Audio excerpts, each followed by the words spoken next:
Fox Sports analyst and former NFL player Emmanuel Acho has started a long overdue talk about race relations in America in his online series, and now a new book, Uncomfortable Conversations with a Black Man. And since the series is almost 70 million views and counting, it looks like people are actually ready to finally listen. So let us welcome Emmanuel Acho. What's happening? Welcome to The View. Sarah has the first question. Yeah, Emmanuel, it's so great to have you here today. You aired your first episode of Uncomfortable Conversations with a Black Man in June, and it quickly went viral. What made you start doing this, and what was your goal with it? Yeah, Sarah, in the wake of the death of George Floyd, I realized we're not only battling a virus of the body in COVID-19, we're actually battling a virus of the mind and of the heart in racism. And as a Black man, I said, more than anything, it is my job to be a positive conduit towards racial reconciliation. I realized there's a communication barrier between my Black brothers and sisters and my white brothers and sisters. And because I was fully immersed in white culture in high school and fully immersed in Black culture in the NFL, let me try to bridge the gap so we can continue to mend this rift between Black people and white people in this country. You know something, Emmanuel? I think you may be a treasure that we're looking for. Since June, you have released 10 episodes of this series, and in one of the most recent, you sat down with police officers from Petaluma, California, to talk about the divide between the Black community and police officers. What do you think they took away from the conversation? Well, Joy, get this. The first question I asked these gentlemen was, when's the last time you had a conversation with a group of Black people? They're in Petaluma, California, population of 60,000, less than 1% Black. And the resounding answer was, well, Emmanuel, I don't think we've ever had a conversation with a group of Black people. I said this, Joy, I said proximity breeds care and distance breeds fear. If you're not proximal to people that don't look like you, sound like you, then you will be more apt to be scared of them. So what did they take away from this conversation? It opened their minds, realizing, wait, when I come across somebody who I didn't grow up with, when I come across somebody who doesn't look like me, maybe I should respond, treat them differently. Because if we did a better job of disarming verbally, then we wouldn't have to discharge the weapons physically. Emmanuel, you also sat down for a fascinating conversation with NFL Commissioner Roger Goodell.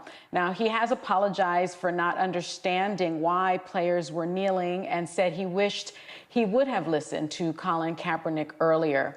After speaking with him, do you think he really has had this change of heart on the issue? And what does the NFL have to do better in order to support their players? Well, Sonny, I do think he's had a change of heart. Here's a part of the problem in our society: cancel culture.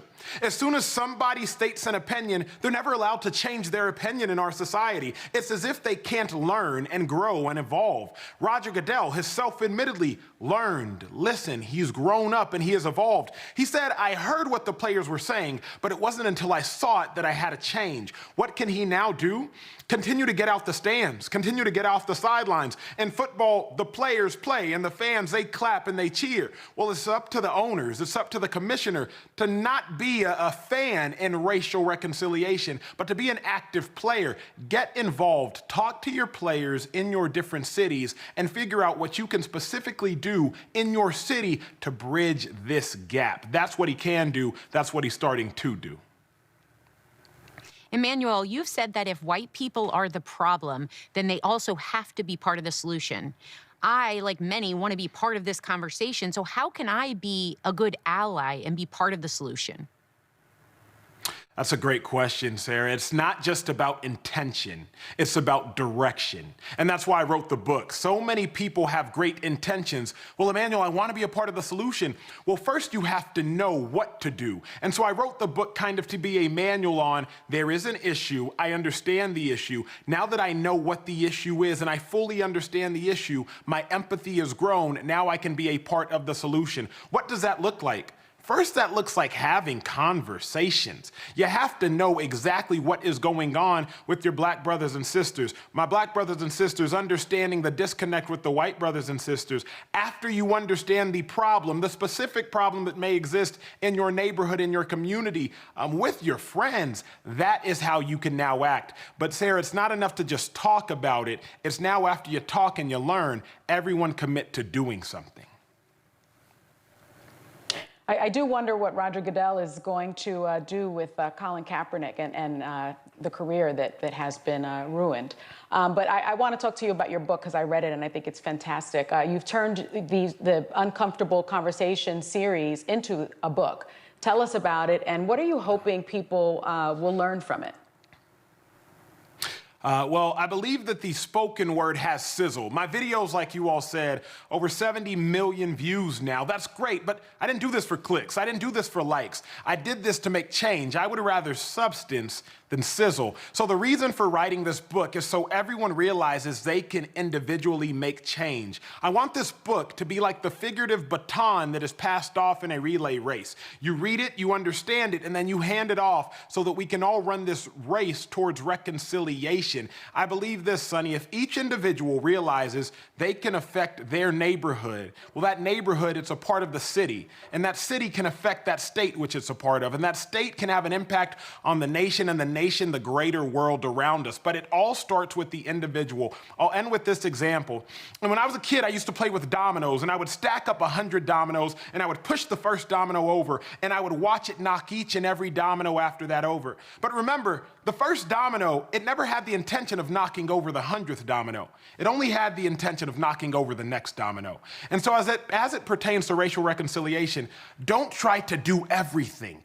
Just do anything. And don't let your inability to do everything keep you from doing anything at all.